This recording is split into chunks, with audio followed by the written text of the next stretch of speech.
माझं नाव कल्याण डोंबिवलीचा टॅक्स भरणारा नागरिक चेतन विजय मामुनकर।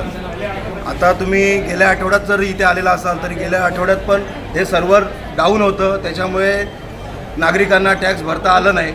आणि आताही ह्या आठवड्यात ही परिस्थिती आहे। या आठवड्यात पण आता सर्व्हर बंद आहे, म्हणजे परत शनिवार रविवार बंद, परत नागरिकांनी सोमवारी यायचं। माता भगिनी इथे येतात, ज्येष्ठ नागरिक येतात। एकीकडे महापालिका आपण स्मार्ट सिटी अंतर्गत स्मार्ट सिटीमध्ये आपली एवढी कामं चालू आहेत, गवगवा करायचा, आणि जिथे जे करदाते नागरिक टॅक्स भरायला येतात, जर टॅक्स भरलं नाही तर त्यांना तुम्ही 2% तुम्हाला जी पनिशमेंट करायचे, जे फाईन लावायचे ते तुम्ही लावतात आहे। मग आता महापालिकेवरती फाईन का लावू नये?